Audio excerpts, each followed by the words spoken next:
Hold on. I said, are you ready? Yes! That's a little bit better. Now, Eric called me up and he says, listen, Holton. He says, I've got the most dynamic distributors that desire to have their dreams come true in network marketing. This is the finest gathering of distributors out of anywhere in the world. That's what he told me. And I said, can I please come, even if you sneak me in, let me be the last speaker so that all the good ones have gone already, just in case those people have gone home already. They've got the good speakers. He says, I'll let you come and say a couple words to them. But I need you guys to convince me that my friend Eric was right. Because you just heard Donna says, how you do anything is how you do what? Everything. If you won't show up for you, let me ask you a question. Your son, your daughter, your distributor, or somebody else that you personally sponsor, I want you to imagine right now that they're getting recognized at the highest level in your organization, in your company. How would your response be? Hold on for a second. Hold on. This is a teaching moment here. I'm just telling you. Hold on for a second. The reason I'm saying that is this. Okay? Because some of you, I say, are you ready? Yeah, I'm ready. Okay? Now, we're going to do this one more again. Okay? Anybody understand what I mean by one more again? Yeah. Those of you who don't understand, I'll be, politically correct. We're going to do this once again, boys and girls. All right? Are you ready? Yes! Awesome. That's what I'm talking about. Give yourselves a round of applause. Man, I am excited. I just have to give a big round of applause, guys. We have to give great appreciation for this venue, for all the hard work, the vision of putting it together, because there's not too many venues with the level of integrity that I'm witnessing here put together on a non-company specific basis, okay, than what Eric and Marina have put together. So let's give them a big round of applause, ladies and gentlemen. Huge round of applause. I'm actually honored to be here just to share a few words of wisdom with many of you. This is this is actually my first time, actually second time. Well, for distributors, my first time ever going to speak somewhere, whereas it wasn't a group of distributors that I was a part of a company, and it's awesome just to see so many different people from different backgrounds. And I was telling a guy in the audience there in the back as I was walking out, I was here a little earlier, and I said, it's awesome to be somewhere where nobody knows you. I could just walk and talk or whatever it was. I sat next to a lady, she had no idea who I was, sat next to this guy, and he was just it was just awesome. And so I'm grateful to be here, and hopefully something that I say today will enlighten you in some form or fashion. I'm not here to really teach you how to build the business. I think you've got probably some of the greatest teachers from the companies that Eric told me that's represented here. You have the best of the best when it comes to teaching the industry of network marketing. You've got the best of the best. And I'm not one who believes in plugging into the guest speaker. You plug into your plugged in upline. So what we're here to do this weekend, and all the speakers who've been here this weekend, I'm sure have shared what they've actually done, and something that's either inspired them or something that they've done that has actually helped them to get to where they are. And what my goal is to do the exact same thing and just to share some things with you. For those of you who know me, I never know what I'm going to say when I get on stage. I don't speak from PowerPoints. I don't have notes ever. I planned that I was going to write my speech for this event about 2 weeks ago, and I did. Where's my notes? I left my notes. Anyway, it was about 4 words that I put on a sheet of paper. It happens like that all the time, and it's the truth. I don't plan what I'm going to say. I normally just get a good feel from the audience and just share what's on my heart and share what's going on. That's how I've always been in this industry, and that's what I've done. And but I'm excited for what's going on. I think the industry now is really doing some incredible things. I think 2014 for all of you can be your year if you choose for it to be. It's not going to be just because you attended this weekend. It's going to be because you selected yourself. It's going to be because you made a decision for 2014 to be your particular year. Now, I got stopped on the way to the restroom there. Somebody was asking me about my income and stuff like that. I heard this rumor. I saw something on the internet. And he says, well, you know, they can't put it on the internet if it's not true. How many of y'all saw that commercial? Okay. But anyway, rumors get spread all the time. Sometimes they're good rumors. Sometimes they're bad rumors. How many of you have been the recipient of some rumors? How many of you have actually been the deliverer of rumors? Okay. So everybody who's not raising your hand, you're telling me that you're a liar too, right? We all spread rumors in this industry. I'll tell you one rumor that kind of, it was a rumor. It kind of worked in my favor, but it was a rumor. I'll never forget. This was back in maybe 2003. 2003, I was working in this industry, and I was obviously very excited again. I had been in the industry at that time, 2003, 13 years. I had just started. You know, I've been making money in this industry now 3 years. 3 years I have been making money in this industry, and I'll share with you a little bit of my story. You know, it took me a little while. You know, most people look and say, right, man, you're overnight success. I am. It took me actually somewhere about 18 years to be overnight success. Okay, and but 2003, I never forget. What happened is 2005. I happened to be one of those lucky ones who was chosen to be written up in the magazine because of some results that I had because of my status with a particular company. And the magazine was called Millionaire magazine. Okay, how many of you would read a magazine called Millionaire magazine? Specifically, if you're in network marketing, you would. So here it was. They have one article that they do per year, one per year that they call Billionaire. Okay, so they've got all these articles, and I was just selected for the Billionaire edition. Not because I was better than everybody else in my company or not, I wasn't. It was just that when my article came up, it was the time for them to do the Billionaire edition. So here it was. I'm selected for Billionaire. My wife and I have this nice picture, and it says Millionaire Maker. I didn't choose the title or any of that. Now, what happened was this here. This was the time, I think, around the time Donald Trump was just about to start the show Apprentice. All right? And so there was kind of this debate as to who was going to go on the cover of the magazine. Okay? Donald Trump or me. Okay? And because I know he was starting his show and I didn't want him to be embarrassed by being somewhere in the middle, I said, Donald, go ahead and take the cover. No problem whatsoever. And he did. He took the cover. So here he is. He's on the cover of this magazine, Billionaire magazine. They've got Donald Trump on the cover, and somewhere back in there, they've got Holton and Buggs in there. And here's how rumors get started. I'll never forget, I had a lady in my organization. She was a very good friend of mine, and she asked me about would I get on a conference call and talk to a group of hers that was in the Bahamas. I said, sure, I'll do it. So I get on the phone. I said, Kim, yeah, no problem. I'll get on the phone. And I'll never forget, she had maybe about 15 distributors on the phone call. Now, I'm on the phone call talking to them, excited. They're excited and everything. And then they asked me one question. They said, well, Mr. Buggs, would you be willing to come to the Bahamas to do a presentation? I said, let me think about it. Yes, I'll come. It's the Bahamas, all right? So as I think about it, and then I ask them, how many people will you guys put together in a room if I choose to come? They say, well, we're going to put together 200 people. Now, how many of you have ever been lied to? You're going to do a meeting. They tell you that they know the president, they know the secretary of state, they know everybody, right? And when you get there, it's different. So I'm expecting 50. They said 200. My expectations are 50. I'm managing my expectations. So, but what had happened was this magazine came out.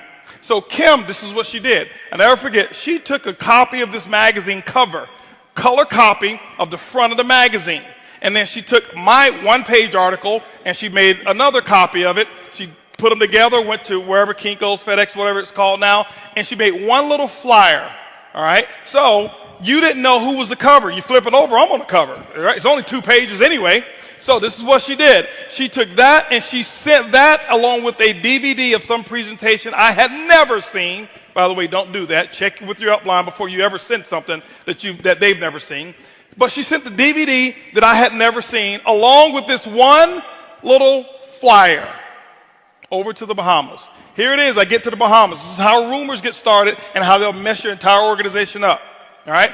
So I go over to the Bahamas. I'm all excited. Why? Because I'm ready to get through this presentation, to go to the sandy beaches and do all this kind of stuff and chill with my pineapple drink and all of this stuff. And so I'm at the top of the hotel, and it's about time for me to come on down. I come on down.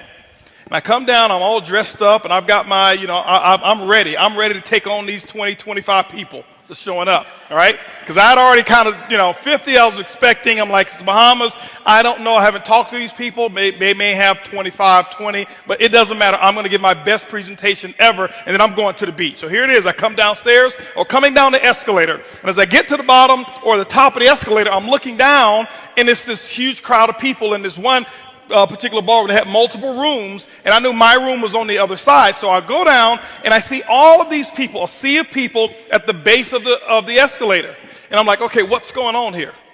What's going on? Why are all these? I'm thinking, I need to go and see whoever's speaking here if they can get a crowd like this. I need to see them, right? And so I go down and I walk down, and I'm going through the crowd, and people are pushing and shoving and pushing and shoving, and I heard they close the doors and says, hold on, we can't let any more people in. And I'm like, man, I want to get in and see who's in, right? And so what happened is I see this late, and there's all this commotion, people going back and forth, they're shouting and screaming and all of this stuff. And see, Bahamas is one of those countries that when I go, I blend in. So nobody really knew who I was, if you know what I'm talking about. All right? All right, so what happens, I get down and I'm like, what's going on here? I'm going to my room. I'm trying to get to my room. What's going on? What's going on? What's going on? And this lady, she looked at me. She said, you haven't heard. I'm like, no, I haven't heard. I'm thinking, I don't know what's going on. I'm wondering what's happening, She said, you haven't heard, sir? I'm like, no, I haven't heard. What do you mean? What's going on? She reached into her purse. And I got a little shaky when she reached into her purse, right? She reached into her purse, and she grabs the flyer, and she says, look, the first black billionaire from Houston, Texas has come to the Bahamas to do a meeting. And I'm like, hold on for a second. See, the rumor got out that I was a billionaire in the Bahamas. 1,700 people showed up because of a rumor. See, it has nothing to do with whether it's a rumor or not. They were fired up. They were excited. Okay? That's why I had you do it over again. Because how you do anything is how you do everything. And I never forget, ladies and gentlemen, I went into that room, and 1,700 people, they turned away 800 plus people. Very first meeting that I had ever done in the Bahamas. Okay? And this was back in, like I said, 2005. But rumors start all the time. Rumors spread all the time. And I'll never forget, leaving there, and I was all excited, and I was hoping that it would happen again everywhere else that I went. But I couldn't start the rumor as good as they started the rumor. But anyway, I want to talk to you about, if there's anything that I would call what I'm going to talk to you about today is, I guess I would call it the domino effect. I'm going to talk to you about the domino effect. Because people always ask me, things about how do I get to how did I make what I make, or how did I become successful in this industry of networking? And I used to get these questions all the time, and I'll share with you one little caveat here. Before I joined my current company, I've been with my current company 5 years. I've been doing this industry for 23 years, started when I was 3. And, but before I joined, I used to have people ask me all the time because I had some success. I'd actually become a $1 million earner before in network marketing. And people would ask me, what would you do if you had a chance to do it all over again? And my answer was, this is what my answer was. It wasn't it was my answer. It was for me. It wasn't for anybody else. I never tried to impress anybody else. My answer was, I would believe much bigger, much sooner. Ladies and gentlemen, what I have found is this: 23 years of doing this industry, and I don't know it all. I can't tell you I'm the sharpest in this industry. I am not one of the sharpest. I don't know as much of the stuff as some of the people who've spoken here, but I do know a few things. And I'm going to talk about just those few things that I do know, a few things that I have mastered. I am not the best at it, but I'm telling you, I am excellent when it comes to a couple of few things that I'm going to talk to you about. But I said I would believe much bigger, much sooner. Why? Many of you right now, some of you here, and before I even go, I want to know, can I tell you the truth? Okay, Eric, do I have permission to tell them the truth? Okay, now, because some of you have squandered a fortune already. Because some of you are waiting until you get to $10,000 a month before you believe. You've already missed millions. I said I would believe much bigger, much sooner. And I would say it over and over and over again. People would always, and they would want to go, they would ask me another question. Well, could you tell me the real answer? I will believe much bigger, much sooner. Okay? And that's what, because I knew that's what I was missing. I knew that's what I was missing because, see, before in network marketing, when I joined, I was 18 years of age when I actually got started in this industry. My first 7 years, I never made more than $500 in any one month. There was 3 separate months that I made $500, but I spent $1,500 on some products. I wasn't so good at math. $1,500, $500 check, every 3 months. Now, back then, I had to pay my group out of that $500.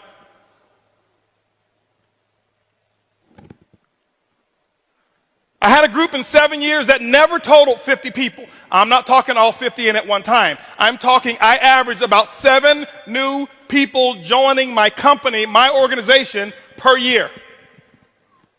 For the first 7 years. And I never knew that I was failing. I never felt like, like I was losing. I maintain excitement. I never have missed an event that I qualified to attend in 23 years. Outside of tonight, I'm actually missing my company's Christmas party. Okay? 23 years. I have never missed an event. Because I stayed engaged. But what happened was I realized why I wasn't making any money. It wasn't the company. It wasn't that I needed to do another company. It wasn't any of that I needed a new upline. I realized much later that issue was me. I realized that issue was, it was a product of things that I had seen, product of things that I had heard, product of things that I had actually witnessed. See, I realized that I had been messed up. I realized that I had been sold a bill of goods, and somebody had actually messed with this head of mine, and it caused me to fail. Okay? And I'll never forget, as a matter of fact, I had a mentor, and I recommend you get a mentor. I had a mentor when I was pretty young, and this is the person, this is why I say you've got to be careful who you listen to. You've got to be very careful who you listen to. But my mentor messed me up. I had to change. I had no idea. Because they told me a bunch of lies. And I'm listening and I'm following and I'm thinking that they really, really know what they're talking about. And I'm going down one path and I'm getting results that I don't want. But I was plugged into this mentor. As a matter of fact, 5 years ago when I first joined my company, I called up every single person that was in my telephone. This is the first time. Remember, it's 18 years now. 5 years ago was 18 years that I've been in the industry. This was the very first time I had called every single name that I could actually get a hold of. If your name was in my phone book, I called it. And this is the other thing that I did. If your name was in my phone book and I didn't call it, I deleted your number. This is why. I'm going to give you another one, guys. Because I didn't want to carry around negative relationships of people that I didn't want, so I deleted their number. If your number didn't exist, it was in my phone, and I didn't want you in my business, delete. Because remember, this is what happened. I now have a chance. Remember, the advice that I would give to everybody else, I would think much bigger, much faster. I said this for years and years and years and years and years. And here I am 5 years ago in a transition state, guess what? I now need to follow my own advice. I must think much bigger right now. I've got to think much bigger before I even sign the application. And I did. I made sure I got 2 years of mental experience before I put my name on the application. And I did that process in 11 days. 11 days of me pre-launch and pre-thinking and doing all of the stuff. 2 years of experience, 2 years of planning. I had planned out my future before I even signed the application, because I said, I'm going to think much bigger, much faster. I'm going to do some things that I'd never done before. And I called every single person, and the first person that I called was my mentor. I didn't even know that it was that person. I'm just making phone calls. I'm excited. I'm fired up. I'm making phone calls. I'm calling every single person that I know. And I never forget, this is how that phone call went. And my dream, your dream sometimes can almost get snatched away from you if you're not careful. Pick up the phone, didn't know it was my mentor on the other end. And this is what I'm saying here. I'm saying, and I'm, hello, blah, blah, blah, this is Holton, and I'm asking them a little qualifying question. And the first thing that they came back with, is this Holton? With that type of tone. Is this Holton? Yeah, this is Holton. Are you calling me about another one of those things? Yeah, I'm just trying to talk. I've got a new, listen, I don't want to hear about your new nothing. You've called me several times about these things. I've lost money in the first one. I lost money in the second one. The third one was illegal. This one's probably illegal. You're probably going to go to jail. You're going to lose all your friends and family and all of that kind of stuff. Matter of fact, don't call me no more about your MLM because I really don't even like you. And I'm like, Mom, I just want you to just try. I just want you to be a customer.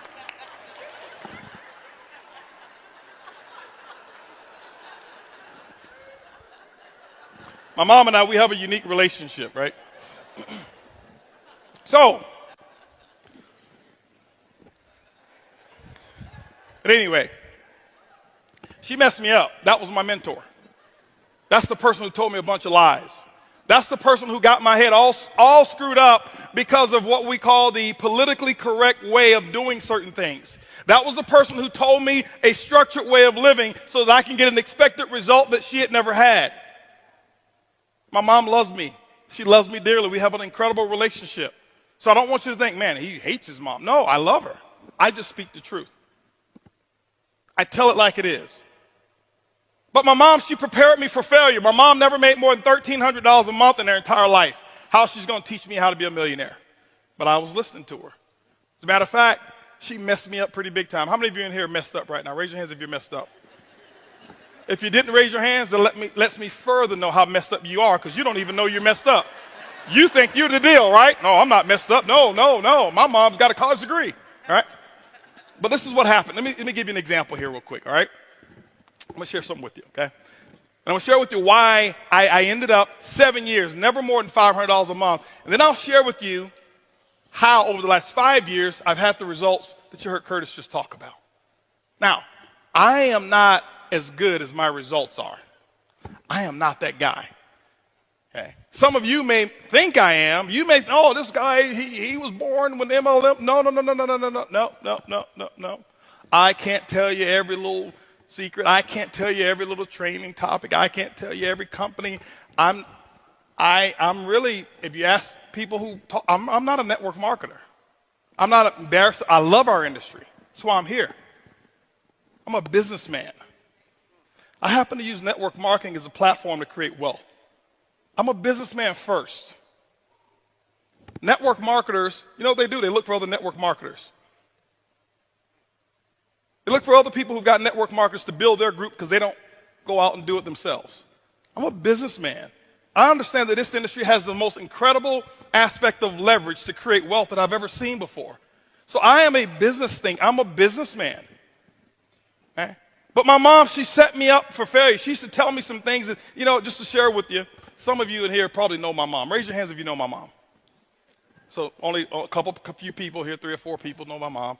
Some of you have been having some secret conversations with my mom because you're messed up too. She used to tell me the secrets to success. Now, I don't understand why she would just whisper these secrets to success. You know, how many of you had your mom before they should just whisper things in your ear? You know, why would she whisper them? I'm like, Mom, who's going to find out? It's not like it's a test or anything, right? But she would tell me some things. As a matter of fact, I'm going to reveal some of the things my mom used to tell me when I was a little boy that she probably told you, and you've been messing around talking to my mom. I can prove it to you. As a matter of fact, I'm going to say some things, and I promise you, you will finish my sentences. Even if you try to hold back with all the restraint that you want to, you're going to finish them because it's so wrapped up in your subconscious mind. My mom got you. First lie she ever told me, son, listen, if you ever want to be successful, go to school, get a good education so you can get a good job. How many of y'all know that's the biggest lie that's ever been told in America? I'm not here downing jobs. I'm just up on opportunity. Okay? So those of you who have a job, you should be very thankful that you at least have one, and specifically with the way the economy has been. But you never get rich on your job. You get rich when you build your business. She also told me, she says, Holton, listen, she says, watch out for those get rich quick. On your way to success, make sure you play it. Money can't buy.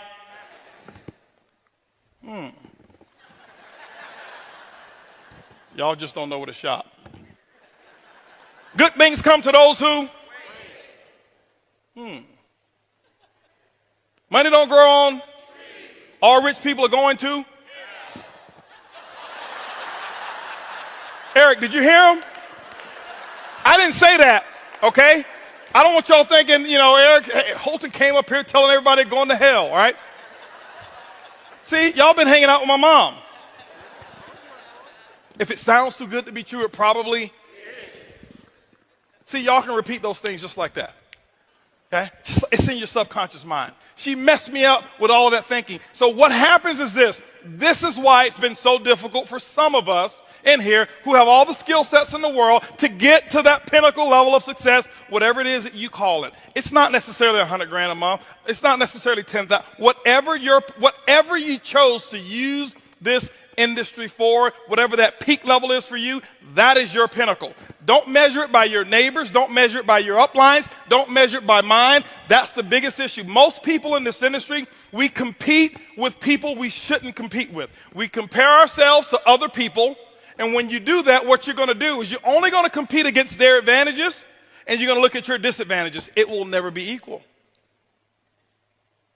But you've got to start to understand what you want out of this industry. My mom, when she gave me all of that stuff, she messed me up. And this is what happened on how you got messed up. When somebody looks you in the face, those of you who are first-time networkers or second-time or third-timers, and when we talk to you about being able to earn a six-figure income in a certain period of time, what happens is my mom's voice goes into your mind.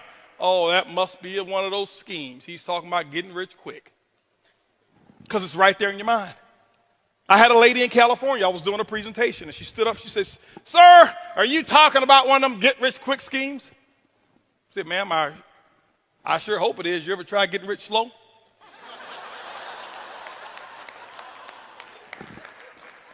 But she messed me up. Okay? Mom messed me up. The domino effect started with mom. Mom messed me up. She started telling me all of these things. She got my head all messed up. She's got my head prepared to work for somebody else. She's telling me how great of an employee I can be and how I need to study so I can be this wonderful employee because she had never, ever experienced the field of entrepreneurial, experience being an entrepreneur. She had never experienced that before. And so here it is. She's giving me the best that she's got, but she messed me up. And so here I was. I'm in a company that now depends on how I think. And I'm using $1,300 a month thinking because that's what my mom made. Okay? That's what she made. She used to always tell me, son, make sure you go get your education. That's something they can never take from you. Like, Mom, who want to take it? And why? Why? You know, when I look back on the stuff that she used to say, I'm like, you don't want to get a house that big because there might be somebody else in there living with you and you don't even know it.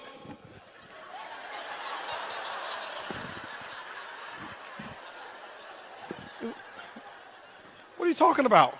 Back then it was, you're right, Mom, you're right. Why? She had influence.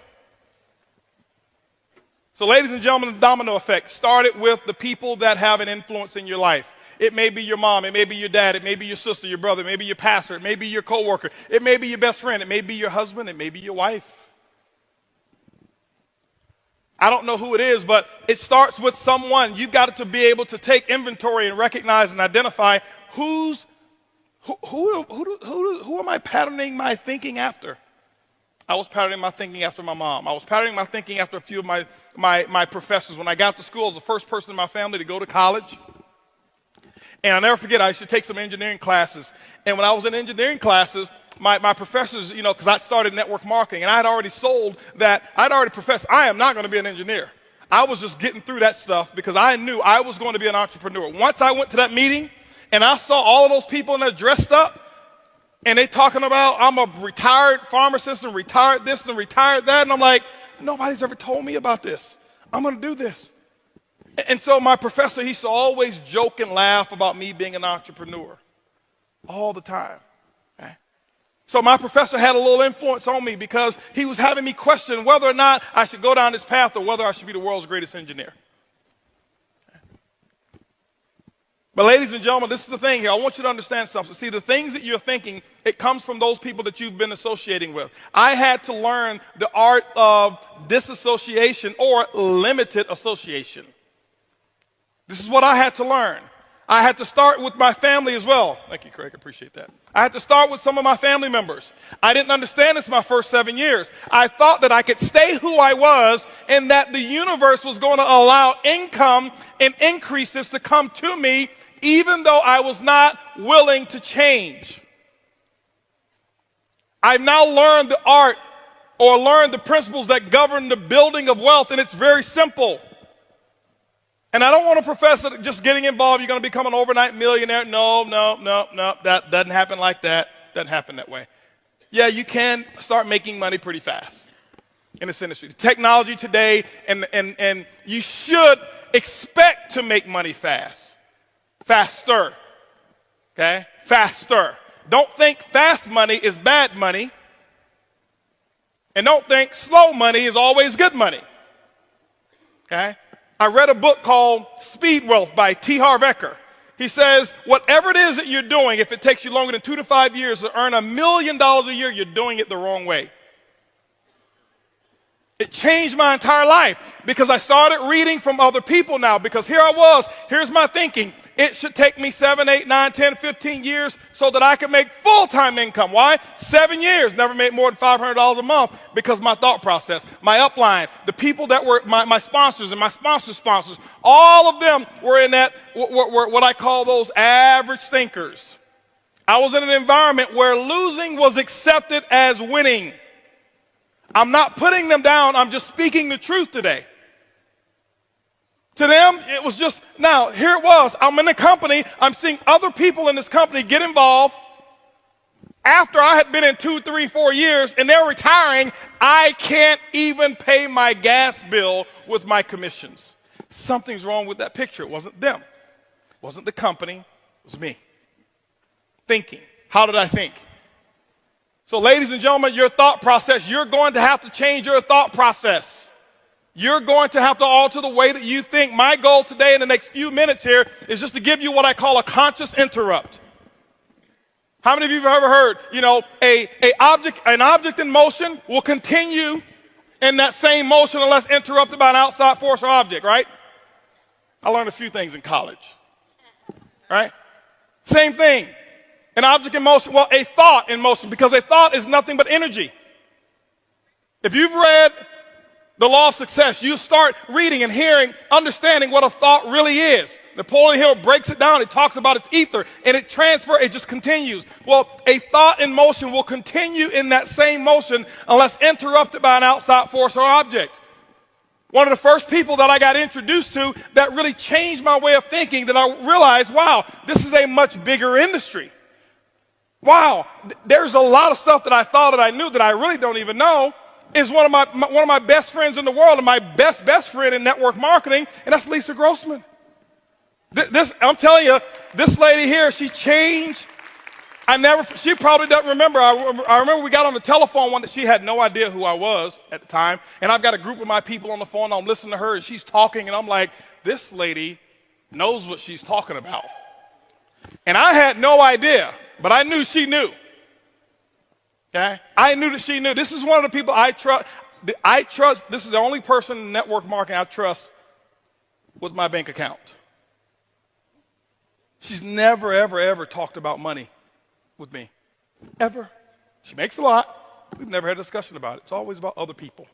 Always about helping the little person. Back then, you know who I was wanting to help? Me. I need to make me some money.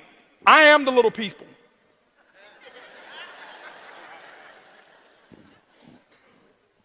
And so I start listening to her. I start reading T. Harv Eker's book, and then I got introduced to some other books. Now, while I was in that other company for 7 years, I tell people it's my greatest experience because I never talk bad about it because I learned from the best of the best.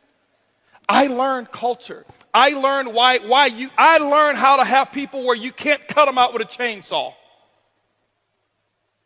And I was around it for 7 years. Other people look at it and say it's a bad experience. I never made any money. That's where I made my millions. I just collected them over here. Okay? That's what I did.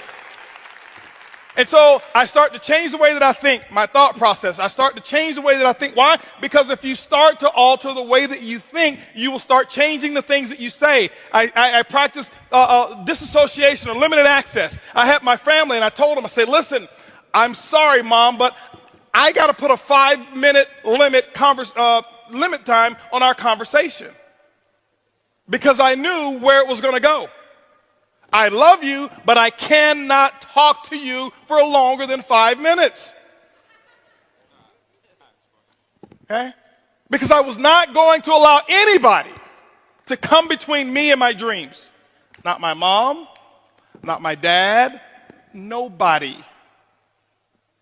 Nobody. Because I read the dream came from God. So if that's the case, I don't think there's anybody he wanted me to let come between them and what he gave me. I didn't come up with the dream. It was given to me. Same thing as yours. By whoever it is that you believe. It came from somewhere else, a higher calling, whatever it may be. So I wasn't going to let anybody interfere with that. Limited association. I had some of my friends. You know what I had to do? I had to back off a little bit. I had to back off. If your friends right now are telling you, specifically those of you who are new in this industry, and I've got information for all levels in here. For those of you who are brand new, first opportunity. For those of you who've been in it 10 years and still haven't made enough to pay your car note. And for those of you in here who are 6-figure earners want to get to 7. And for those of you who are 7 and want to get to 8 figures. I've got information for all of you. But for those of you who are brand new, if your friends are not telling you, oh, you think you're somebody now. Who are you think you are talking all that positive stuff? Now, I don't want to hang around you. All you're doing is talking that positive stuff. If that's not happening, you're not about to make any money. I've got a philosophy. I observe the masses and I do the opposite.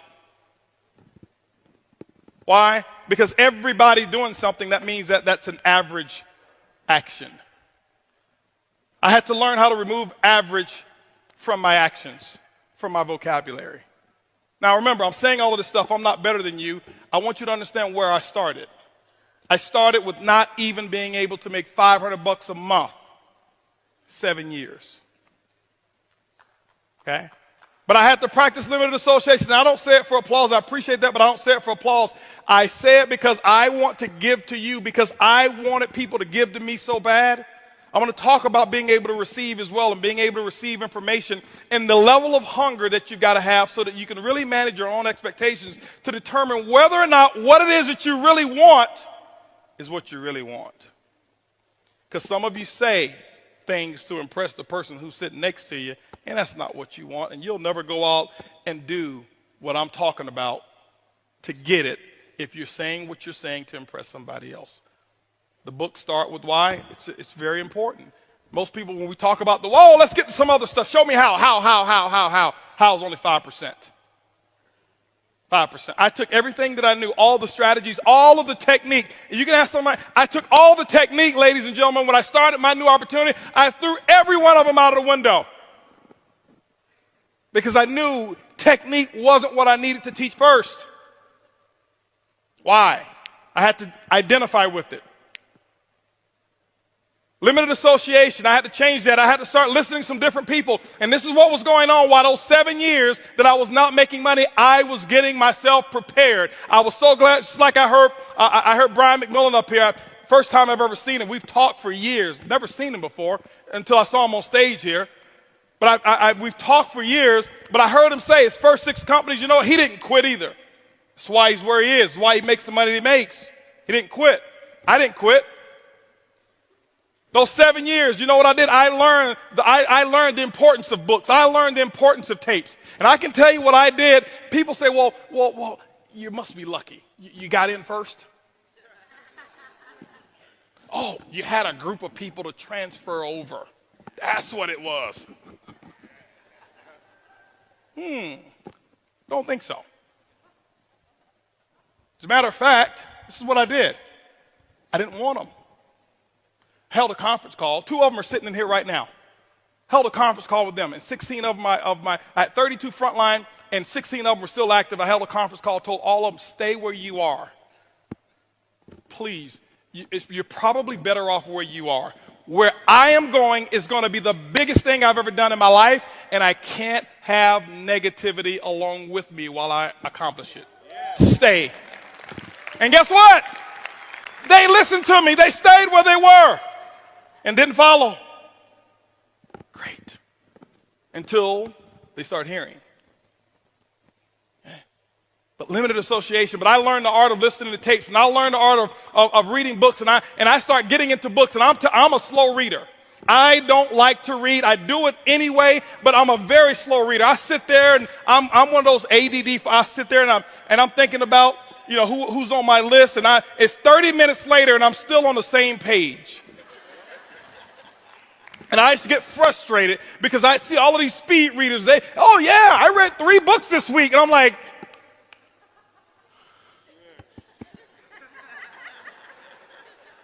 can I get 3 chapters this week? But I did read, and I listened, and then this is what I did, ladies and gentlemen. When I start reading and I start listening, and I start reading the right books, and then I don't read books today. I read chapters. I'm not telling you to do what I do. I just do what works for me. Everybody don't learn the same. I get a book. I find out what's pertinent to me, what's attractive to me about that particular book, and I master that chapter. I don't read it. I master it. I have not read a lot of books, so I'm not going to stand up here, oh, I've read 3,000 books. Well, give me the name and the title of the last one you read. Tell me what was on chapter 2, 3, 4, and 5. You don't even remember. But you want to be impressive about, oh, I've read that book, I've read this book. You want to be an MLM professor. Professors don't make money. Artists make money. You've got to become an artist in this industry. Now, I'm not telling you don't read. I'm just telling you what works for me. I never forget, I got the book, Think and Grow Rich. Here it was, because I used to be the shortcut guy. I want to take the shortcut. I'm going to take the shortcut. Why? That's what I had done all my life. I took shortcuts. I was a kid that didn't need to study in school. I could just listen, pay attention. I got it, take the test, but after the test was taken, I had forgotten everything that I had learned. I was a test taker. I did just enough to excel. Just enough, just enough. And how you do anything is how you do everything. And it caught up with me. 7 years, I never made any money. I had to pay my price. You're going to have to pay yours. I don't know what your price is going to be. But you got to figure it out and pay it. And you got to pay 10/10 of the price. Not 9/10. If your system says, hey, you should be doing X, Y, Z, well, I don't like doing that. On the application, it never said, do you like this? The qualifications for top ranks in your company doesn't say, do this if you like it. No, it says, do it.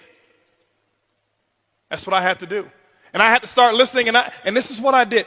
I'm sharing with you guys right now where my secret comes from. I would listen to tapes. I can tell you right now, I believe that there was about a 2-year period of time in my life, I don't believe that there was anybody in the world in MLM who was listening to more tapes, information than I was. And I never listened to how-to tapes. I listened to story tapes. I listened to inspirational stories. And I know some of, here he is with the rah-rah. I don't need the rah-rah. Give me the information. 23 years in this industry. With my results, I need the rah-rah. That's why I had you guys stand up again. Because I got to have the rah. I get energized. I went out and bought myself from Radio Shack what's called a pillow speaker. Why? Because my wife, she'd get mad. It got to the point my wife would say, why are you cheating on me with your little girlfriend over there? She was talking about my little iPod and my cassette tape. Because I'm walking around the house with the earphones on. I'm just walking around the house. Why? Because I got to change the way that I'm thinking. I got to get this stuff. I got 7 years of this garbage in my mind. 7 years of what my professor, my mom, my dad, everybody was saying, everybody around me who was broke. I was born in Ponce de Leon Projects, Tampa, Florida is where I was raised. That's what I had up in here. I had to get rid of it.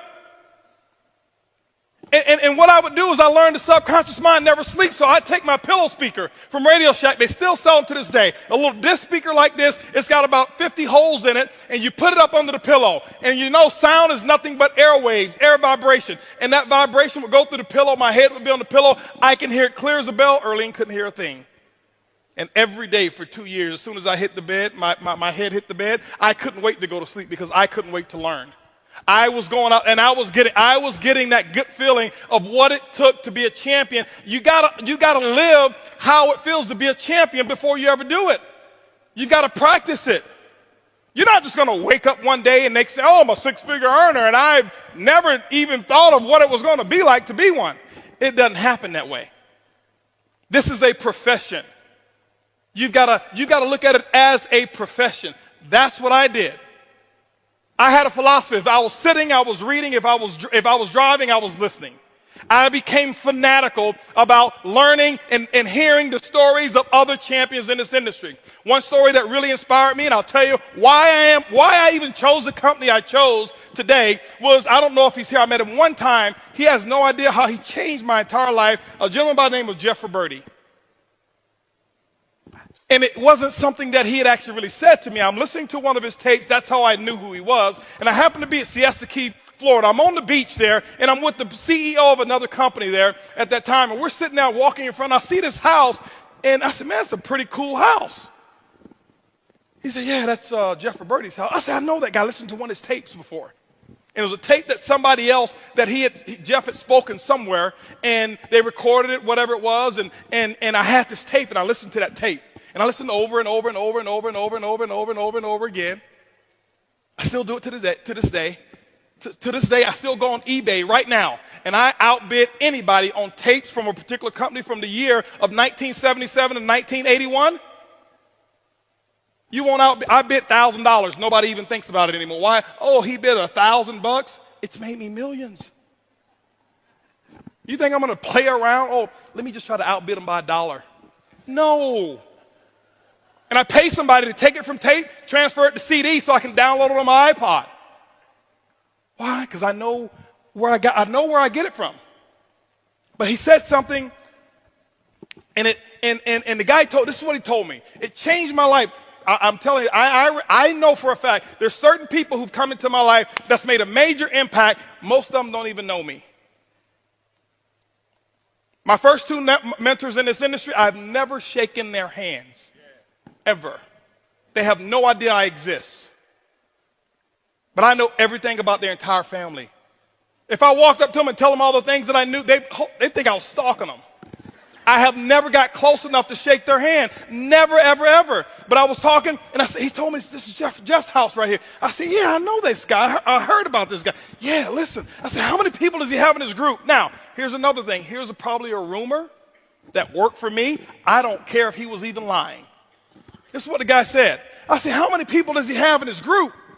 Because I'm thinking, that's what my thinking was at that time. You got to have enough people in your group. He says, well, Jeff doesn't even know how many people he's got in his group. But he's got about 300,000 to 500,000 customers on auto ship, and that's why he makes $300,000 to $400,000 a month. Hello, that's all I need to hear. All I needed to hear.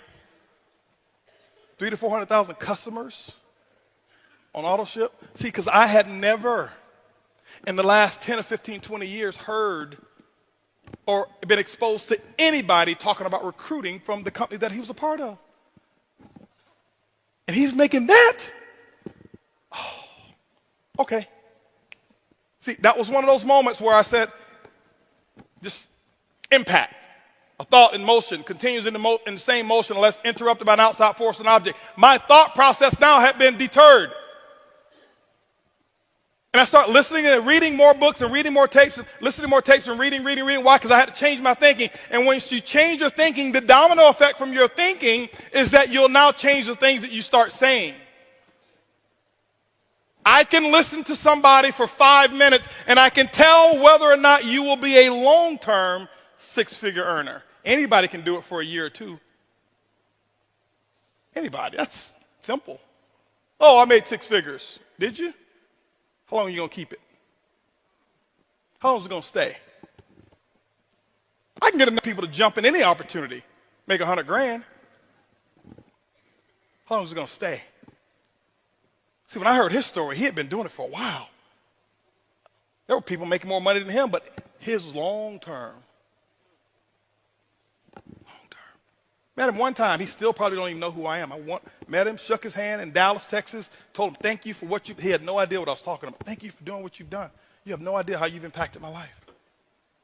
But the domino effect is what you think will determine what you say, and you will start speaking like a winner. I had to learn the difference between winning speaking and speaking from a position of lack.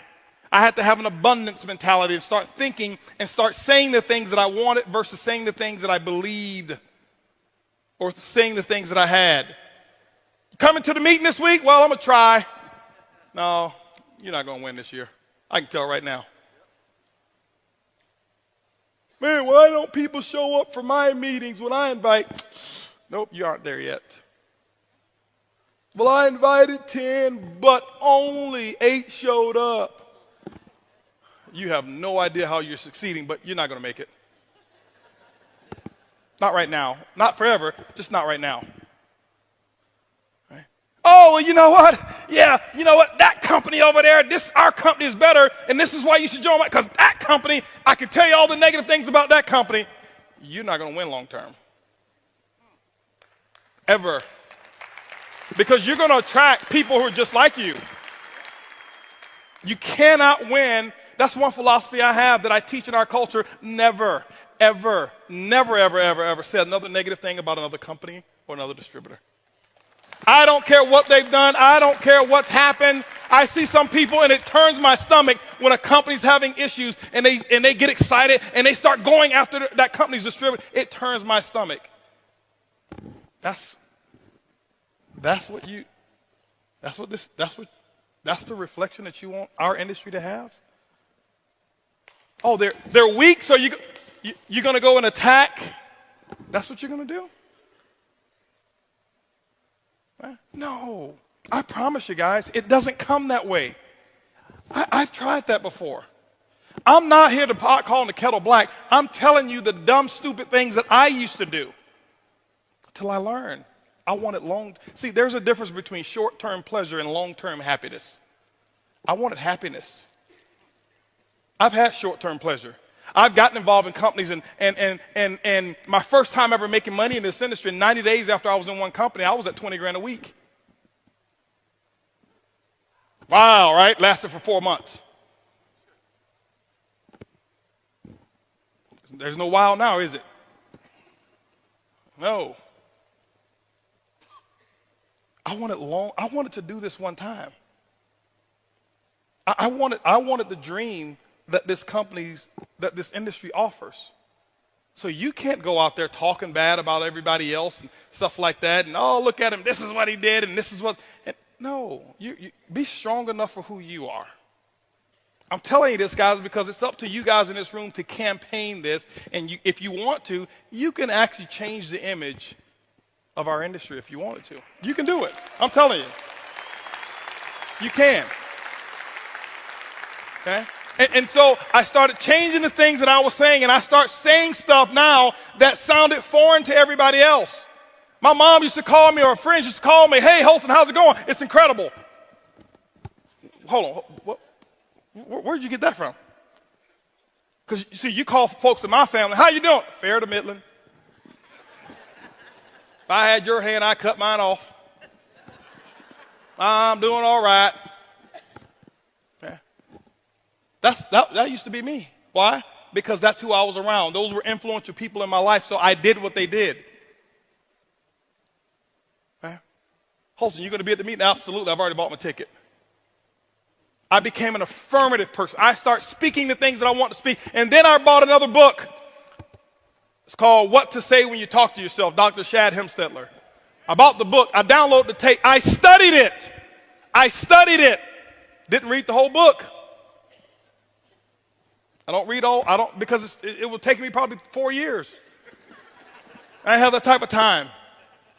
So I got it, and I got what I needed to do, and I start writing my affirmations. I start writing them in first person, present tense, with emotion, and I start telling myself how much a winner I was. And I'll never forget, I used to be in my little 1993 Eagle Talon. It was two-tone, green and rust, real rust. Now, here I was in my Eagle Talon, and I'm listening to Dr. Shad Hemstetler, and what I had done is I recorded me talking to me.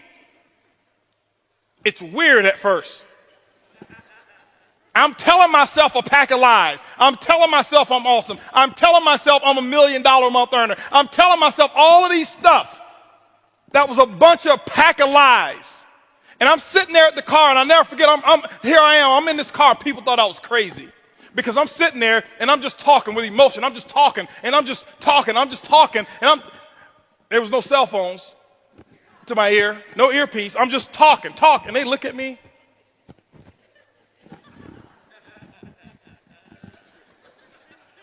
But I didn't care. I was working on me. I was going to do it. I observed the masses and did the opposite. Everybody else, when they were at the red light, they're jamming their favorite radio station or their favorite CD. And they're making sure that they create another source of wealth for whoever it is that they're listening to. They're contributing to them. I said, no. I'm going to contribute to mine. I know I'm going to look crazy. I know I'm going to look stupid to some people. But I want to be rich. I didn't know what rich meant back then, but I was just going to be it. That's what I was doing. And I would say it over again, because what happens is, just remember, guys, the domino effect. Whoever it is that you associate with will determine what you think. Whatever it is that you think will determine what you start to say. And I start speaking like a winner. And I start putting affirmations together. And you know what? Right now, Mike, I've sponsored maybe 212 people. The last 100, probably 130 of them called me. You say, oh, I know why, because you're so successful. No, this is before I started making this money. This has been happening my last 8 years. They've been calling me. You know why? I said that they would. My affirmation was, sharp, ambitious people are always calling me to personally sponsor them into my network marketing business. I would say it over 3,000 to 4,000 times a day. Most of you won't do that. Most of you will get tired. Most of you will stop believing the lie. It was a bunch of lies I told myself because they weren't true. But how many of you know people who lie so much that they start believing them? Right? If it works for them, make it work for you. They lie about stuff that's senseless. I lied about stuff that was going to take me into the direction that I wanted to go. Why? The subconscious mind doesn't know the difference between the truth and a lie. I just did it. But I start reading enough books. But you know how I found out about it? Because I listened to enough tapes in my sleep that they were telling me, and I would listen to all those speakers say what they would say and how they would say it. When they come back from a no-show, things that they would say. When they come back from a me show, y'all know what a me show is, right? When your distributor doesn't even show up, right? No show is when your distributor's there and no guests. Me show is when you are the only one who shows up, right? I drove those miles, and I never forget, guys, I go to meetings like this, and here I was driving 23 hours, 18 of us in a 12-passenger minivan. And all 18 of us stayed in the same hotel room, but because there was no such thing as buying an airline ticket when you're making $40 to $75 a month. No. And I'd sleep outside. so I can be in the front row. So you guys right here, this is where I want to be. I didn't want to be cool. I didn't want to be in the back, so I can talk to any. Let me share something with you. When I was at events like this, still to this day, I'm going to lose a friendship with you if you try to talk to me. Because these people here make what you want to make, and you'll let somebody else who's got your same income, live in your same neighborhood, talk you out of living in their neighborhood. And you sit there and you, oh, yeah, I know, I looked at here, he's got ring around the collar, I saw it. No, I was going to be in the front. I was going to be as close to the front as I could get. We had this little system that we'd have. The guys, we'd sleep outside. We'd take our little coolers. We'd have our little sleeping bags. We'd sleep out front. Why? If you do it for a Def Leppard concert or a Jay-Z concert, why won't you do it for your freedom? Why wouldn't you do it to live like nobody else that you know can live? You go to concerts, you go to sporting arenas, and I can tell you right now, those of you who love hockey, your hockey team wins the whatever it is called, is it the Grey Cup? Whatever cup it is. You stand up, you paint your face, you go out there and when it's snowing and you take your shirt off and put S's on your chest, you and your buddies, you do all of that stuff for somebody else, the 12 men that are on the field, or however many on the field, for them to make millions, and then you come in network marketing and you want to be a professional. I'm not going to shout too loud. Because he might just think I'm excited.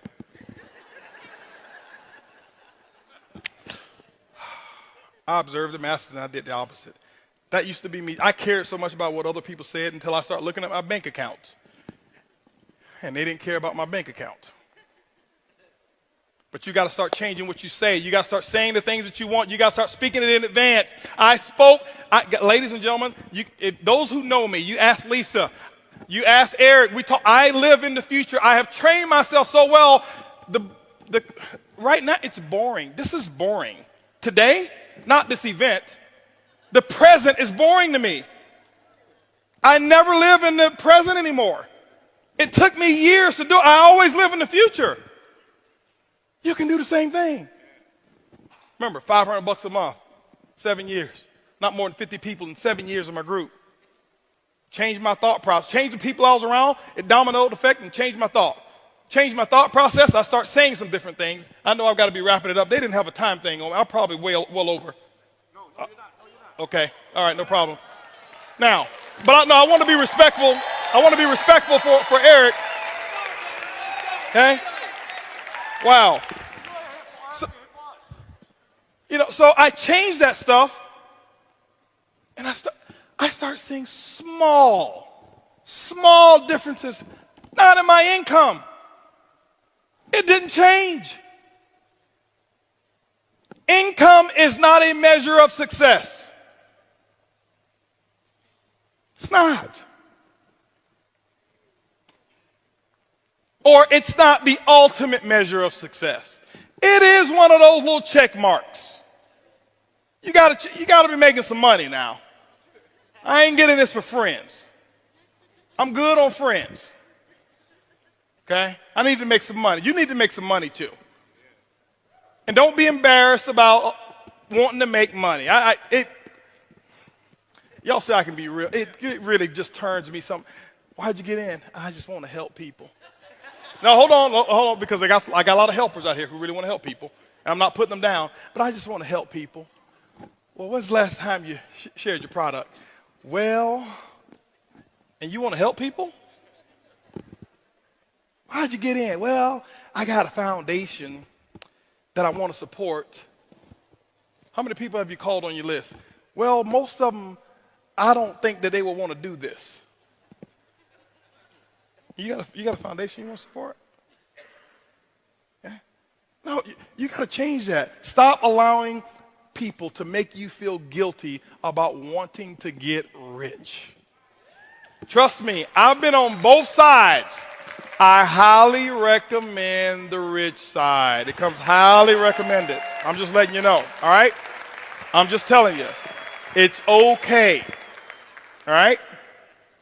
But you got to change that stuff. You've got to become a walking, talking promotion machine to you.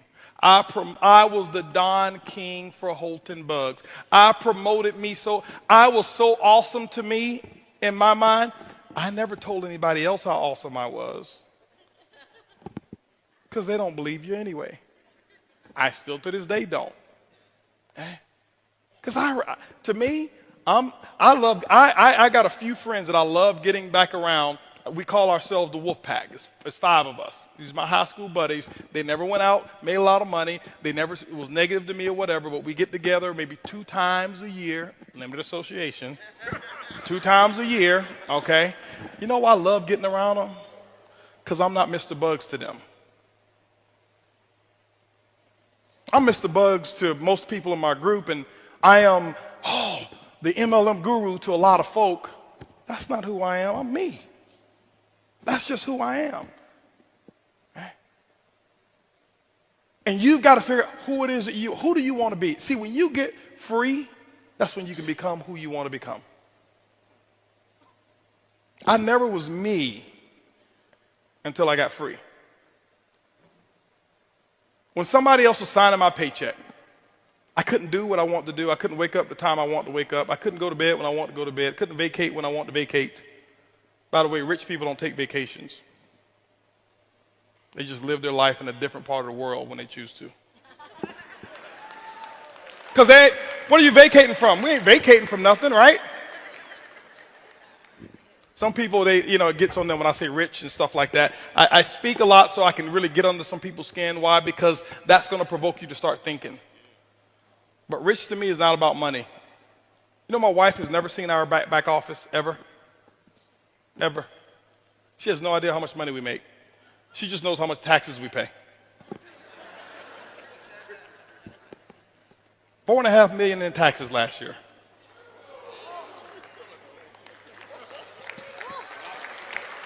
But hold on, guess what? I set a goal that I was going to one day pay $1 million a year in taxes.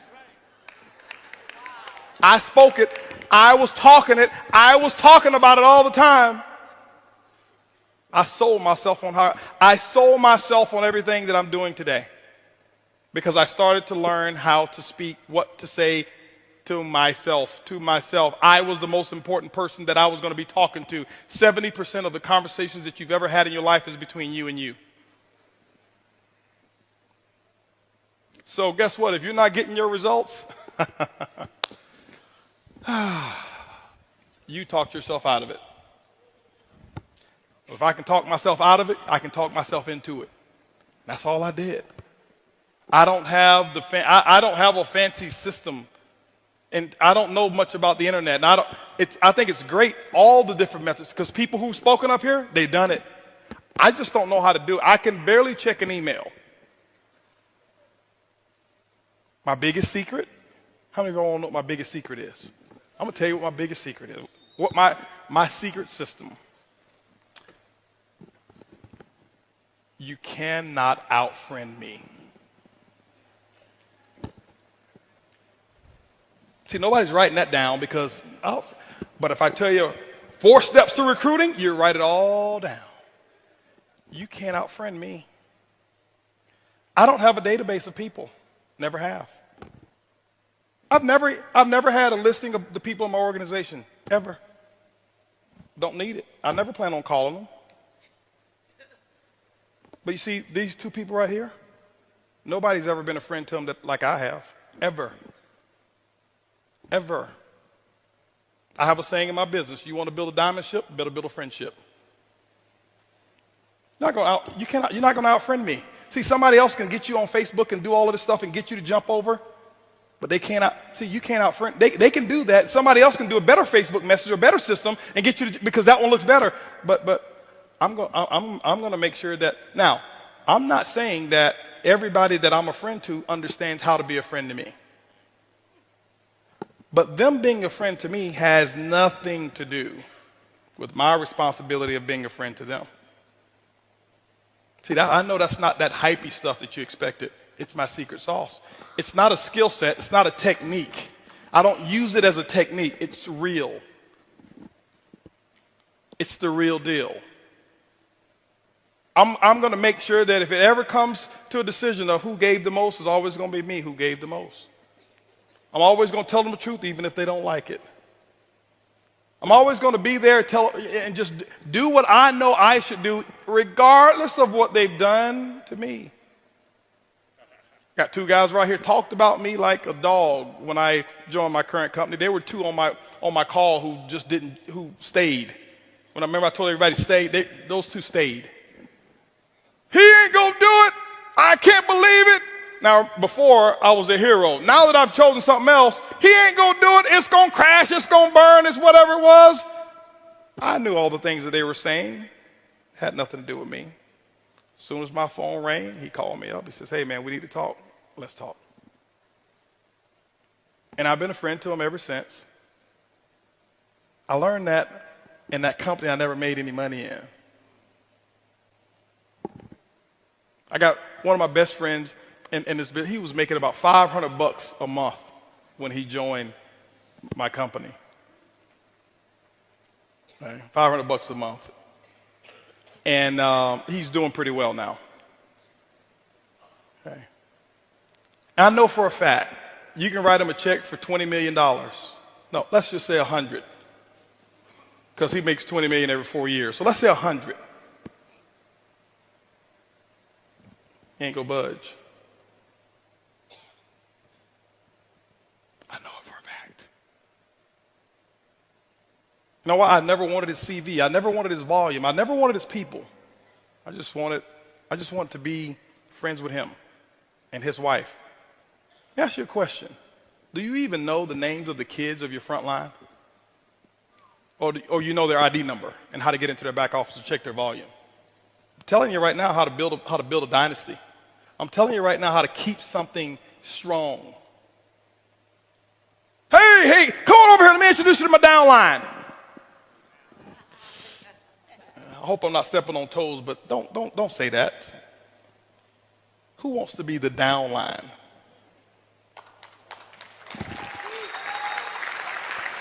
Now, I know you don't mean any harm. You just say it because that's part of the nomenclature of network marketing, but they're people. They got feelings. Hey, let me introduce you to part of my success team. How do you think he or she feels now? Different. I'm telling you, that's the difference. Learn to be a good listener. I talked about talking and saying and stuff like this, and I'm about to wrap it up. But learn to be a good listener as well. Now, when I say listener, I don't listen to garbage. You cannot, I'm very strong in my beliefs. People know you can't come, when you come, you got to come correct. Be a good listener. Most of you practice what you're going to say to a person, and that's why you don't even remember their names when you shake their hand, because you're thinking about your pitch. People don't want to be pitched. They're tired of being pitched. People want authenticity. They want somebody who's real. They want to know when the chips really get down that you're going to be there. That's what they really want. That's what they really want. I get networkers, hey, listen, what kind of deal are you going to give me? Ain't nobody going to be a friend to you like I've ever been. Like, hold on for a second. I'm not talking about that kind of stuff, Holton. Well, that's the deal, right? That's the deal you want? Well, I mean, what other deal you want? That's the deal that I'm going to make with you. I'm going to be there. I'm going to do what I say I'm going to do. I'm telling you guys, it's a small thing. It's not these great promotional things that make people want to stay and be around you. You've got to learn how to be a friend to people. Okay? A true friend, not a friend for the volume. A true friend. I've got people who left my company before. You know what I do? I never talk bad about them. Because that's not a friend. Just because now they don't take your path, now they're not your friend. Oh, they were a convenience friend. As long as they're making money for you, they're your friend. But when they stop making money for you, they're your enemy.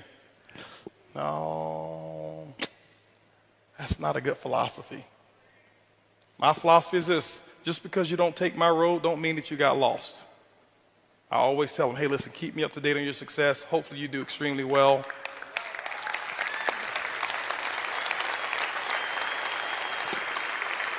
Yeah. It's the difference maker.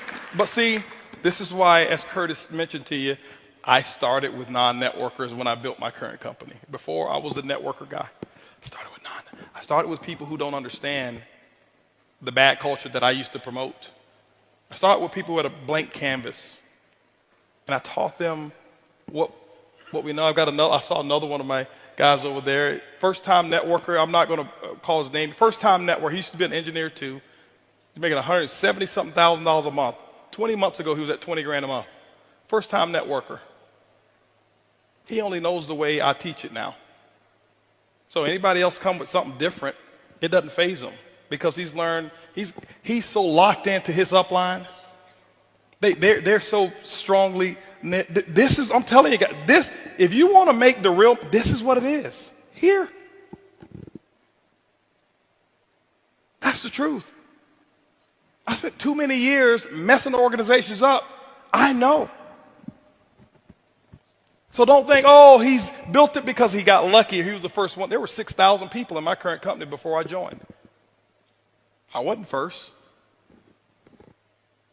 But I developed the culture. Okay? I developed the culture. So learn what to say. Learn how to listen. When you develop what you say, your speech and the things that you say will domino effect into what you believe. It doesn't take faith to build network marketing any longer. It may take faith to build in your company if nobody's ever done it. How many of you know the definition of faith? I've heard many different definitions. The substance of things hoped for, evidence of things not seen, right? The belief that what I cannot see will happen. Those are definitions of faith. How many of you have ever seen $1 million earner in network marketing? Well, you have evidence, so you don't no longer need faith. Whoever did it first needed faith. All you need is belief. You don't need faith anymore. You just need belief. You got to believe that you can do it. And you start working on your belief. How do you work on your belief? All the things that I just said. The people you're around will determine the things that you think. The things that you think will determine the things that you say. The things that you say will determine what it is that you believe. See, I lied to myself so much about how much money I was going to make that I actually ended up believing it. I told Eric before, I said, listen, I don't need $1 million a month to live. I don't need that. In terms, well, put it this way, I need it. I don't need $1 million a month for my necessities. It's a whole different training when I talk about needs versus necessities, completely different. But I spoke it. I did it as a challenge. I was 35 years of age, and I said by the time I turned 40 on my 40th birthday, I will make $1 million a month. I will do it. Why? Because it needs to be done. I was listening to another tape by another gentleman who started talking about how to make quantum leaps in your network marketing business. I listened to it probably about 4,000 times again. Over and over and over and over and over and over and over again. Over and over. I listened to it over and over. And he started talking about all of this stuff. And he says, you know what, if you do this, not only will you can be a six-figure monthly earner, you can be a six-figure weekly earner. And when he said that, I almost cried. I was like, weekly? Who can make six figures a week in this industry? But I start saying it. I listen to what he started talking, and I start saying it. I start saying it. I start saying it. I was saying it. And at the time, my income at one company at that time was between $70,000 and $82,000 a month. Stuff happened in that company, and now that company had some challenges, went out of business, and here I am. I'm at another company. My income now is all the way up to $2,000 a month. Me, the Holton Buggs, $2,000 a month. Yep, this is after I had already become $1 million earner. I'm at my lowest low income-wise. My team is hurting and my team is suffering. And I went into almost depression because it wasn't me. I had enough money put away. I wasn't worried. But my team, I'm watching foreclosure and repossession and it came to me. I got to make $1 million a month because I know if I do it, what the other people will be making when I do it. And I set the goal, and I put the goal down, and I start speaking it over and over and over and over and over and over and over and over. And I start thinking about it, saying it over and over and over and over again. I'm at $2,000 a month. I'm 35 years of age. I'm talking about $1 million a month? Quantum leap. At that time, I wasn't listening to that tape, but the tape was already in there, burnt in there. It's in there already. And I'm listening, and I'm listening, and I'm listening.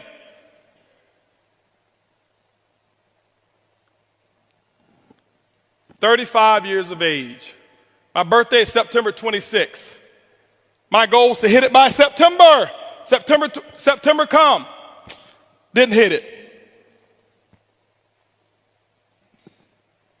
Hit 975.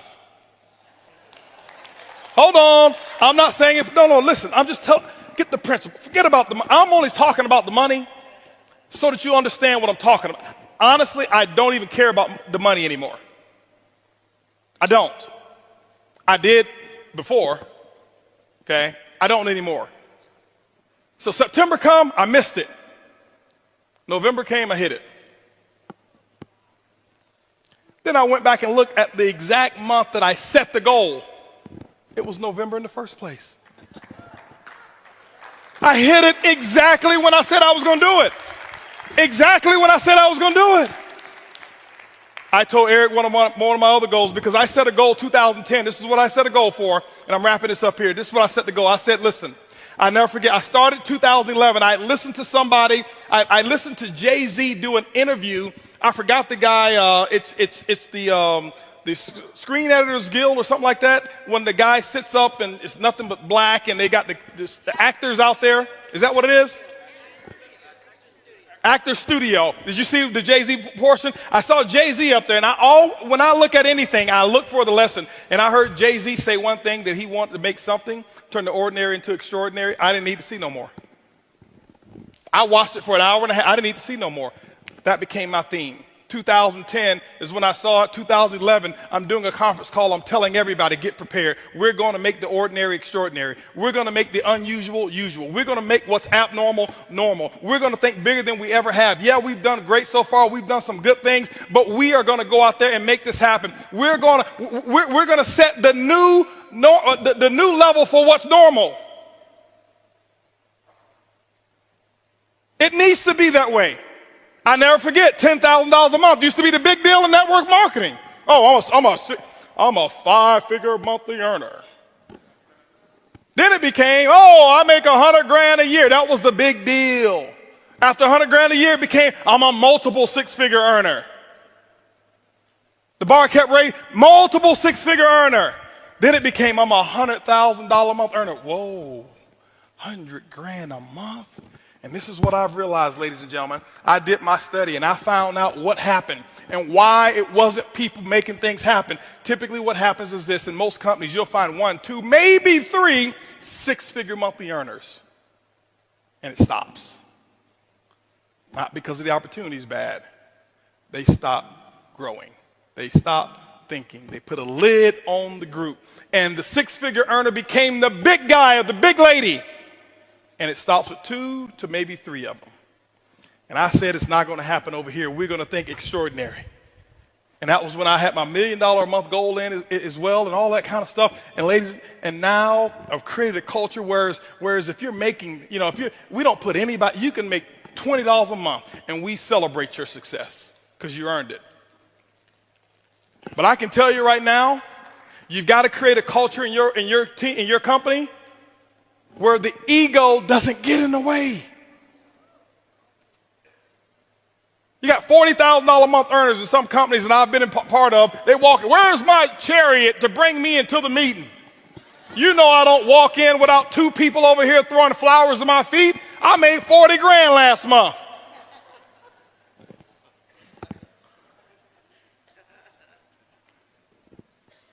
We've created a culture. We've got people who are in our company making $150,000 a month. We come to some VIP meetings. We don't have enough seats, and we got $150,000 a month earners standing on the wall. Nobody even know who they are because they're grateful. They're not big shots. I'm not a big shot. I go to meetings. Every meeting I go to visit, you know what I do when I first get there? I'm telling you what you have to do. If you want to be a champion, shake the hand of the people who are out there serving. Right when I shake everybody's hand, and you know what I do? I reach into my wallet. or my pocket, and I pay my $5 or whatever the meeting cost is. You pay? Of course. I'm a distributor. Why shouldn't I pay?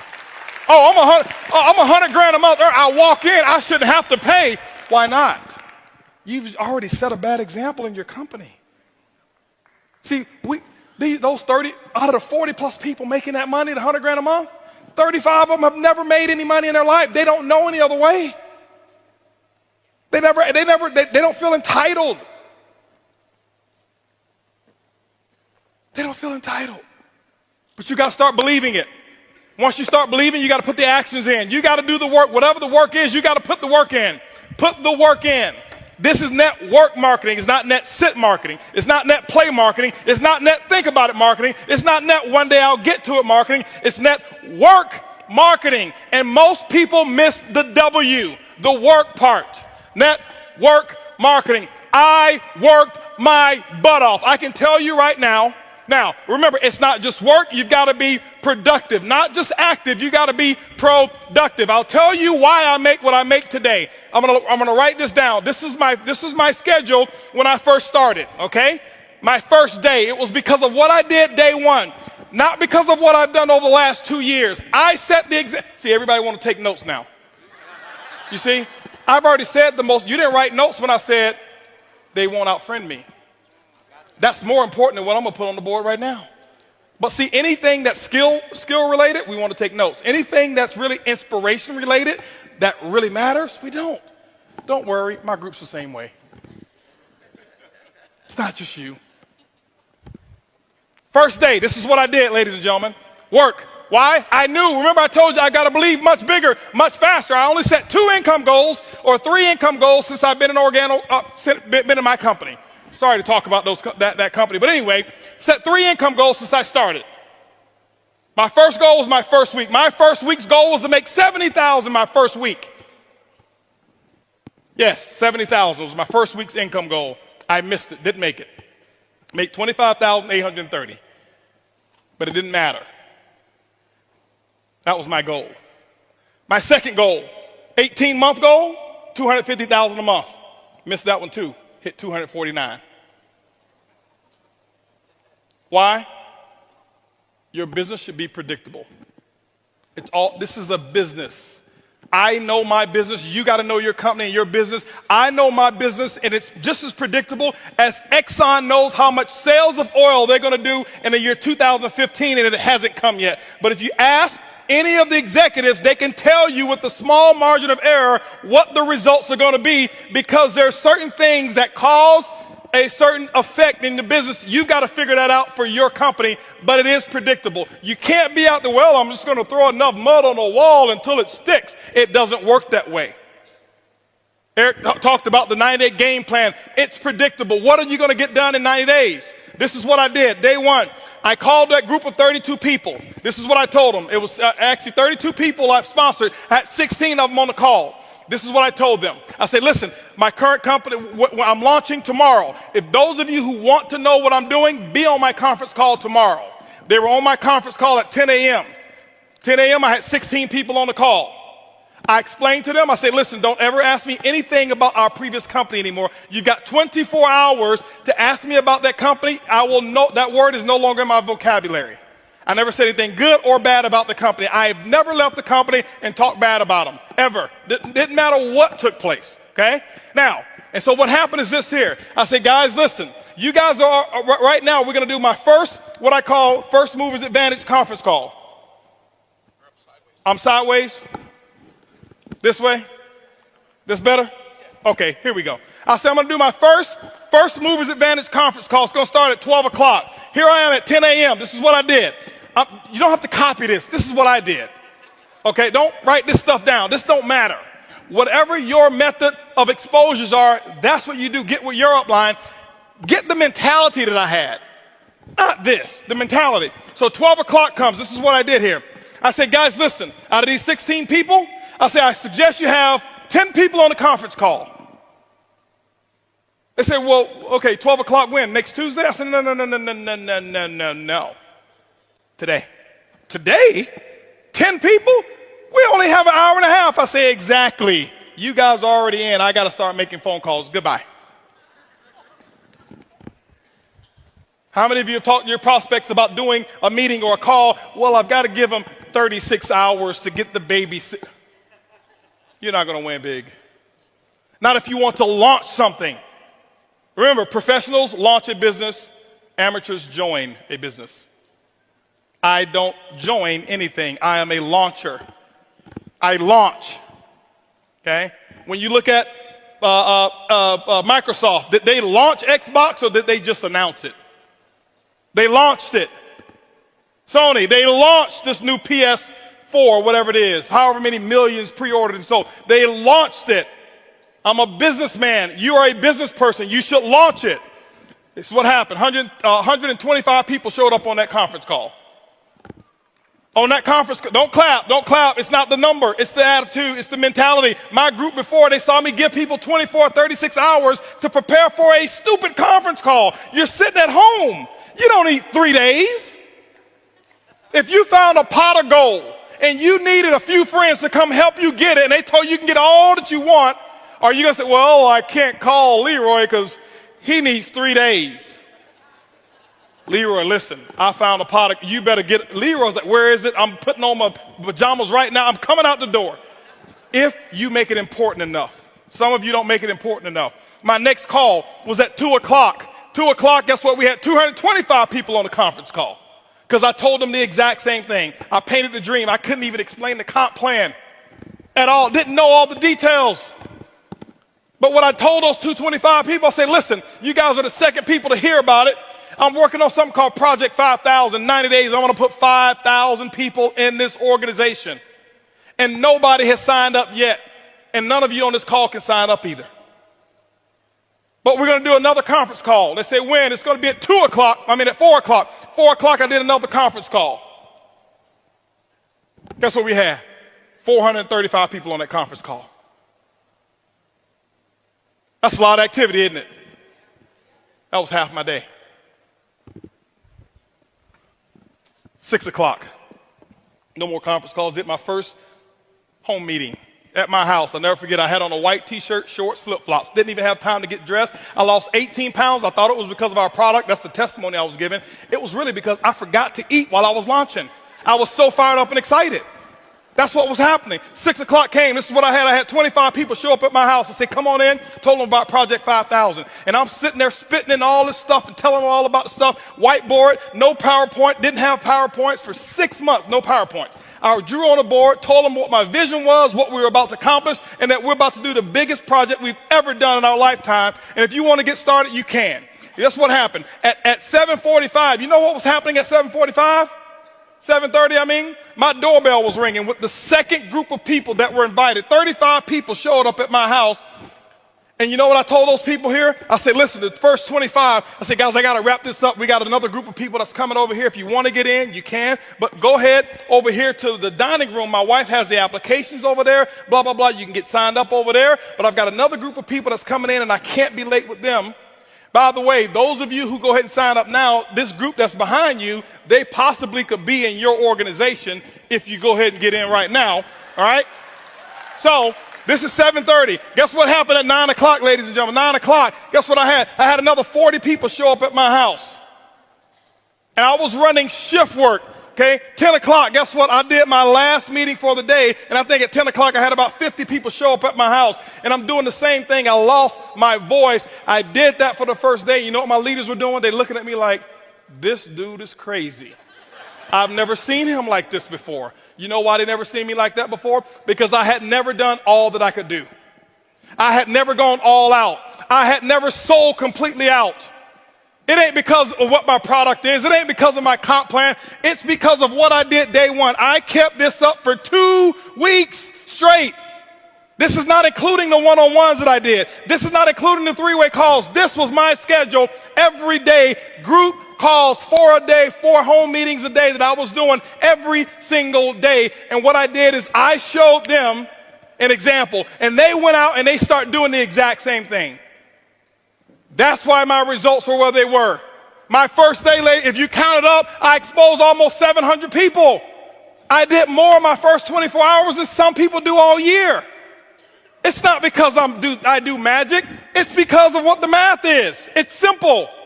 You can do the same thing. It's not, okay, I got rich quick. I compress time frames. Compress time frames. This is the work.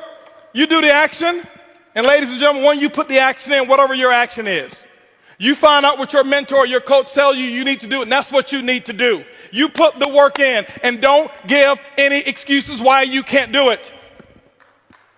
Excuses don't work. Now, I know I may be a little too intense. I get excited when I talk about my dream. I get excited and passionate when I talk about what works and what's going on. That's just who I am. I don't apologize for it. But I don't want you to think some of you that I'm yelling at you, because I don't know many of you in here. I don't want you to say he's yelling at me. Eric brought this crazy wild man on stage, and he was spitting and yelling, and he looked at me and he was pointing at me. And no, I'm yelling in love. I love you. I want you to just do this thing, okay? That's what I want you to do, all right?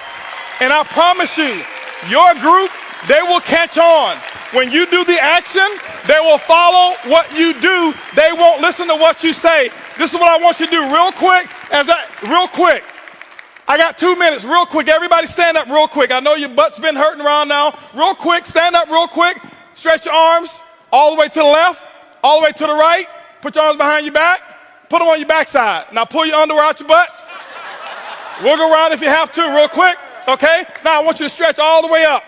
Take your palm of your hands, and I want you to act like you're actually you're pushing up on the roof, on the ceiling. You're pushing up on the ceiling with the palm of your hand. Palm of your hand, pushing up on a stretch. You should feel it right here. You should feel it right here. Stretch, stretch, stretch. Take your left hand, put it behind your back. Now stretch real high with this hand here.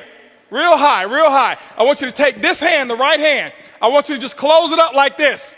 Make a fist, okay? And stretch those muscles, stretch those muscles. This is a 2-minute drill here. Stretch those muscles. Now what I want you to do is I want you to do this right here. Stretch those 3 fingers by making an O like this, okay? Make an O like this. See that? Stretch. You should feel it right here, okay? Now this is what I want you to do. I want you to take that O. I want you to put it right here on your chin.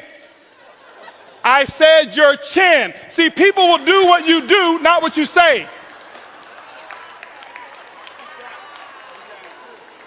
They do what you do. I said chin just as clear as day, but you did what I did. That's not a 2-minute drill exercise. I just want to show you people do what you do. Sit down. Now, so you do that, and then you'll have the results. This is what the results are, ladies and gentlemen. The results are, some of you who are part-time, you will start being able to go to bed when you get tired of staying up. The results are you'll be able to wake up when you get tired of sleeping. See, those actions are going to produce the results. Then you'll be able to have what we call freedom. You'll be able to have retirement parties like we would have. I'll never forget being able to retire people and pick them up, take them with limousines and have roses and all kind of stuff in there. And the last time that they would ever look at an office building, because we retired them from this because of networking. You'll be able to go wherever it is that you want to go with your friends, and guess what? They can afford to pay for themselves. That was one of my goals. I just want to go somewhere where everybody else can afford to pay for it. That's the results. Okay? The results is, I tell you, if you do this the right way and if you operate on the right principles, you will have a better marriage. Network marketing ruined my marriage. No, it's not true. It was already bad from the beginning. Network marketing exposed the problems that you didn't fix. But when you do what I'm talking about, your marriage will become solid. You'll become a better father. My son, he's equipped because of this industry. That's my biggest result, not my money. My son, 16 years old, he is a tiger. He is off the hook. I'm telling you. The boy's sharp. Sharp. Why? Because he's seen mommy and daddy go out and do what they're supposed to do. Work ethic like crazy. Dream is huge. He's ready for the world. 2 years ago, he set a goal to make $100,000 for the summer. He came up short. He only made 60 and donated all 60 to the victims who had actually got hurt in the hurricanes over there in Tennessee and Alabama. The boy's bad. He was 14 years old. He says, Dad, I want to make $100,000 this summer. Think much bigger, much faster. See, to him, that's normal. It's normal. He was asking me about one of my guys. He says, is Uncle Ed, how much money did Uncle Ed make? I said, he made almost $2 million. What is he waiting on? That's all he made?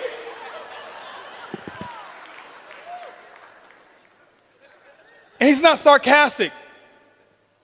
Average is taught. Above average is as well. But those are some of the results, ladies and gentlemen. Some of the results, the results are nothing phases you anymore. I lay down at night. My biggest result that I have, ladies, when I lay down at night, my wife and I, when we lay down at night, it's peaceful sleep. We think about nothing. We owe nobody anything. Do we have material? Yeah, we got material stuff. It's for you. For some of y'all to believe. When I walked in here earlier with my jogging suit on, nobody even knew who I was. I got to come in blinged out for people. Oh, yeah, that must be him.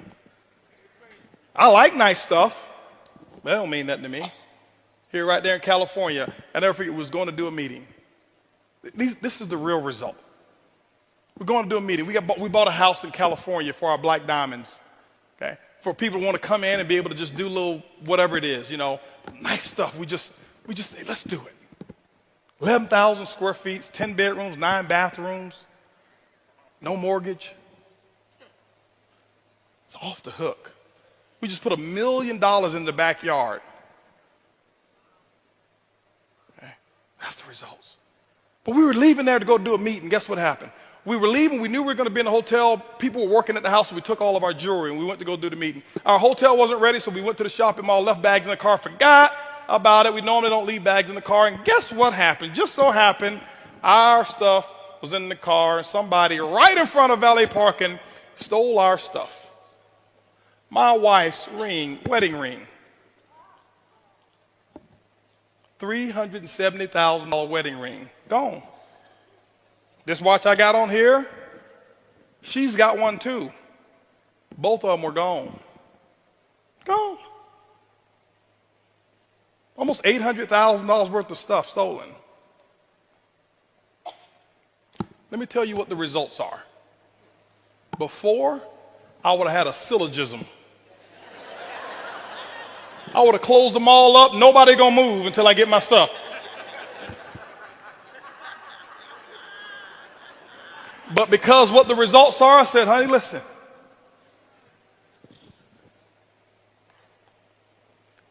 We didn't have to encounter this. We don't have any memories of anybody holding a gun to us. We don't have any memories of seeing it going. It was $800,000 worth of stuff. That's not a problem whatsoever. That's 17 days worth of our income. So we'll get it back in 17 days. Don't worry about it.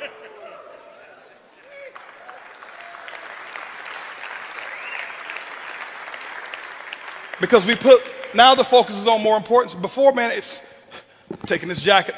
There's going to be some furniture moving around there. Those are the results. The results of being able to take that house and take my family, and I take about 30 people in my family, fly them up to, for Christmas and stuff like that, and just spoil them. December is my month for me. Some of you, I'd love for you to join me in this. This is what I did. I started 8 years ago. December, I abstained from purchasing anything for myself. Nothing for me, nothing for Holton. Completely abstain. Can't buy me anything. Nobody's forced me to do this. I just start doing it. And all I would do back then is I'd take $1,200 and I'd make sure I give 12 $100 tips to people who are expecting a $5 or a $10 tip. I go into like a Denny's, eat, have a little $15 meal, leave a $100 tip. Because I noticed the difference so little to me, how big of a difference it made to so many other people. I wouldn't stay around to shake their hand and talk to them because I didn't want to do it for recognition. I wanted to do it because I really want to make a small little difference. But it's grown now. I call it my 12 days of Christmas. December, my goal is to find opportunities and spoil people. I never look for the recognition for it. Next year, 2014, my wife and I are finding opportunities to give large sums of money away. Next year, we'll give away multiple 7 figures that people won't even know about. But there's causes and there's people. And this is why we do it. Because it replenishes the joy. And you cannot put a price tag on joy. You can have all the money in the world and we make a nice bit of it. But I can tell you the biggest thing that we have is we're free. Not just because we don't owe anybody anything. We're free because our conscience is free. There's nobody can say Holton backstabbed him. There's nobody who can say Holton took this from him. No, guys, that's the result when you do it the right way. I love spoiling our parents. And with closing, I want to show you a video of a couple things that we did. You can do this now. But remember, I started with just $100 tips. $100 tips. $100 tips. Okay? $100 tips. This Christmas here, I'll probably tip somewhere around about $30,000. I started with 100. Okay? I started with 100. I don't do it so I can receive. I do it because I want to receive the joy. I don't want the monetary. No, it don't work that way. But I just go out there and you just do. Watch what a difference it'll make in your life, the person you become, and the people that you start to attract. Thoughts determine, the domino effect is your speech. Your speech determines and domino affect your beliefs. Your beliefs domino affect your actions, and your actions domino affect your results. Let's roll this video here real quick as I end up. I always had a dream to buy my mom a house. She used to always tell me about this house, and she would visit it. And this house here, this was years ago. I went and bought this house for my mom. This was her dream house. She never knew. I wish I had the video for that one. It was the model house that she'd always go and visit. And one day I bought it, and I went and made a negotiation with the people. I bought that house and the lot next door, and I says, the only negotiation is this. I need to close today, and I need every piece of furniture the way she remembered it to stay in here. And it was just like this. And this is one of my results of being able to spoil my mom. And when she came there, she thought she was coming to visit the guest house again, and we had 75 people there, and said, no, this is yours. It's not the money. Some of you can do it right now, but I want you to see this here. This is my mother-in-law. We just did this in June. We just bought her her dream car. She had no idea what was going on, and she just see. You can't buy this. They're our biggest cheerleaders and supporters.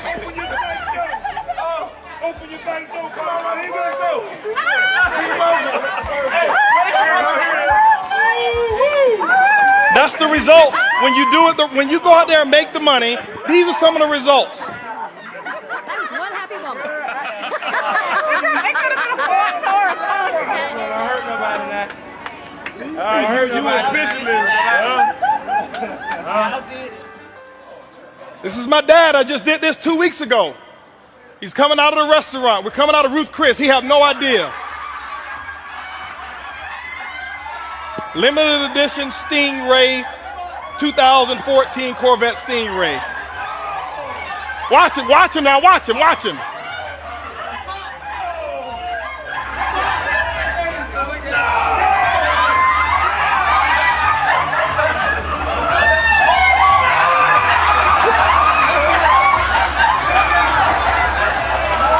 You can't buy that.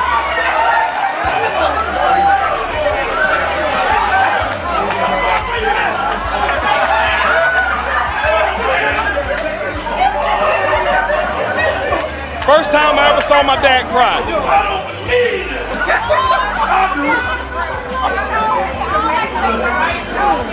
You know everything. Didn't know that. He still drives it with the thing in the window that says, "Happy birthday, Dad." Pops. Okay? Ladies and gentlemen, you go out there, make it happen. Those beliefs will determine actions. Those actions will give you the results. Eric, I want to thank you so much. Lisa, Curtis, thank you. I know I went over. Appreciate you guys. Go out there. Let's make it happen. Mr. Holton Buggs! I love you, man. That was awesome. That was absolutely good. Mr. Holton Buggs! Give it up! Yes! Woo!